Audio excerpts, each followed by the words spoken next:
నమస్కారం గురుగారు. శ్రీమాత్రేనమండి. మీరు కిందటి వీడియోస్లలో యుద్ధాలు జరుగుతాయన్నారు. మీరు చెప్పిన విధంగానే మరి యుద్ధాలు జరిగాయి. అలాగే యుద్ధం కూడా ఇప్పుడు ఆగిపోయింది. మరి భవిష్యత్తులో మళ్ళీ యుద్ధం జరిగే ఛాన్స్ ఉందా? అసలు భవిష్యత్ అనేది ఎలా ఉండబోతుంది? మంచి ప్రశ్న అండి, తప్పకుండా తెలియజేస్తాను. ముందుగా ప్రేక్షకులందరికీ శ్రీమాత్రే నమః, శ్రీ గురుభ్యో నమః. ఎప్పుడైనా సరే లోకం సుభిక్షంగా ఉండాలి, ఏ గొడవలు ఏ అల్లర్లు లేకుండా ఉండాలి అని మనస్ఫూర్తిగా కోరుకుంటూ ఇక్కడ ఏదైతే ఈ యుద్ధ వాతావరణం మొదలైందో ఇదంతా కూడా దేని ప్రభావిత కారణం చేత జరిగింది అంటే గనక షష్టగ్రహ కూటమి యొక్క ప్రభావ కారణం చేతనే ఈ రకమైనటువంటి యుద్ధ వాతావరణం సంభవించింది. అకార్డింగ్ టు ఆస్ట్రాలజీ ప్రకారం గతంలోనే నేను ఈ యుద్ధం జరగకముందే కొన్ని ఛానల్స్లో నేను తెలియజేయడం జరిగింది. అప్పుడు ఎవరు కూడా పట్టించుకోలేదు. ఆ తర్వాత ఎప్పుడైతే యుద్ధం అనేటటువంటి మొదలవుతుంది అనేటటువంటి ప్రస్తావనలు వచ్చాయో దీని మీద చాలా తీవ్రమైనటువంటి విధానాలు ఎన్నో రకాలుగా చెలరేగడం మొదలయ్యింది. అయితే ఈ విధానాలు ఎందుకు ఇలా వచ్చాయి అని అంటే గనక ఇప్పుడు అకార్డింగ్ టు ఆస్ట్రాలజీ దీని యొక్క విధానం అనేటటువంటి రూపాంతరం చెందుకుంటూ అనేక రకాల ధోరణులకు ఇవి దారి తీస్తూ ఉంటుంది. మొట్టమొదటిగా యుద్ధ వాతావరణం మొదలవుతుంది అని చెప్పా. యుద్ధ వాతావరణం మొదలయ్యింది.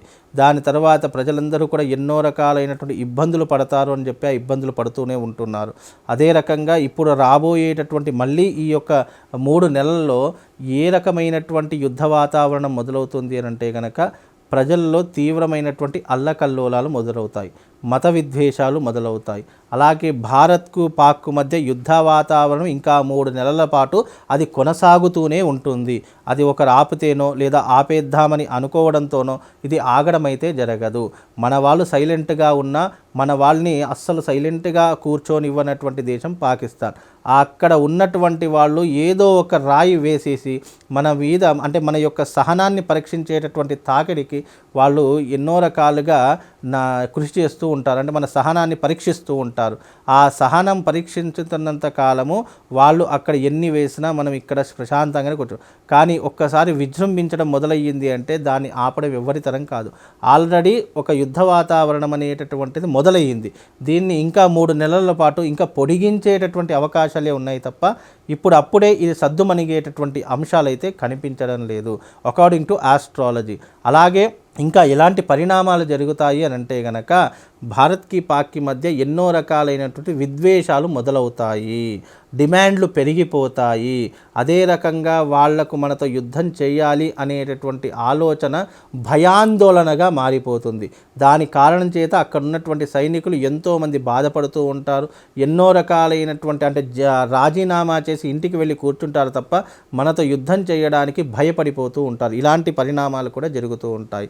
అదే రకంగా విద్యుత్ ప్రమాదాలు జరుగుతూ ఉంటాయి. అలాగే రాష్ట్రంలో మత కల్లోలాలు పెరిగిపోతూ ఉంటాయి. ఎన్నో రకాలైనటువంటి విద్వేషాలకు కారణమవుతూ ఉంటాయి. అలాగే మన భారతదేశంలో ఎన్నో రకాలైనటువంటి మత రాజకీయ కుళ్ళు కుతంత్రాలు కూడా జరిగేటటువంటి లక్షణాలు కనిపిస్తాయి.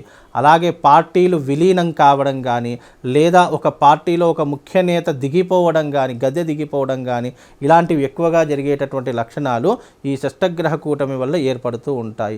అలాగే శని కుంభరాశి నుంచి మీనరాశిలోకి అడుగుపెట్టాడు కాబట్టి ఎక్కడనైతే నీటి ప్రవాహాలు ఎక్కువగా ఉంటాయంటే సముద్ర మట్టాలు ఎక్కువగా ఉంటాయో, మంచు పర్వతాలు ఎక్కడైతే ఎక్కువగా ఉంటాయో అలాంటి ప్రదేశాల్లో విపరీతమైనటువంటి అలజడులు చెలరేగుతూ ఉంటాయి. ఆ దేశాలకు నష్టం అనేటటువంటిది వాటిల్లుతుంది. ఎన్నో రకాలైనటువంటి ఈ యొక్క జలానికి అంటే వాటర్కి సంబంధించిన సునామీలు రావడం కానీ, వాటర్కి సంబంధించినటువంటి ఇబ్బందులు రావడం కానీ, నీటితో ఏర్పడినటువంటి ప్రాణాంతకమైనటువంటి ఇబ్బందులు ఏర్పడడం కానీ ఇవి ఎక్కువగా జరిగేటటువంటి లక్షణాలు కనిపిస్తూ ఉంటాయి.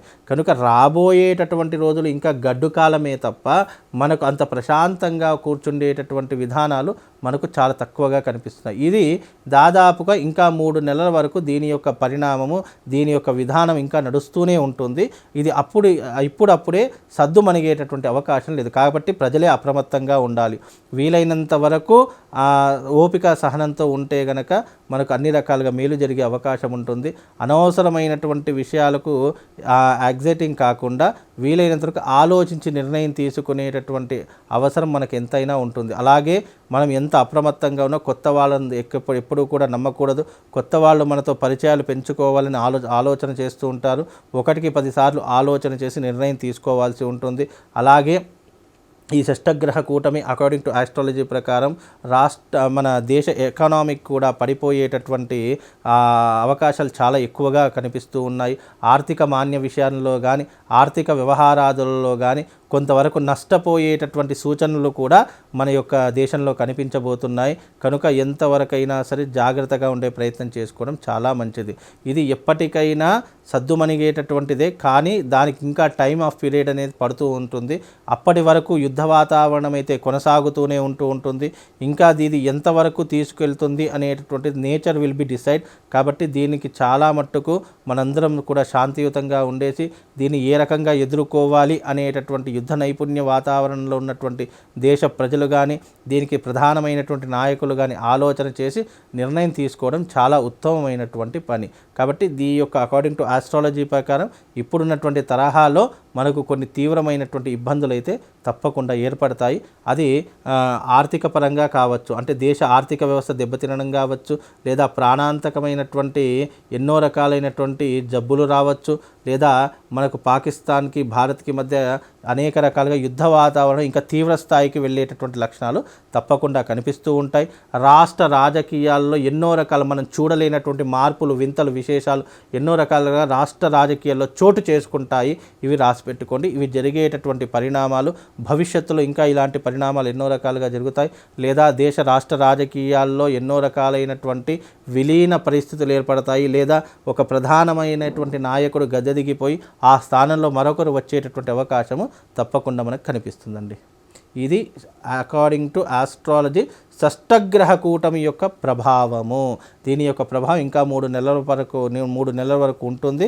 కాబట్టి ఈ 3 నెలలు కాస్త జాగ్రత్తగా ఉండే ప్రయత్నం చేసుకోండి.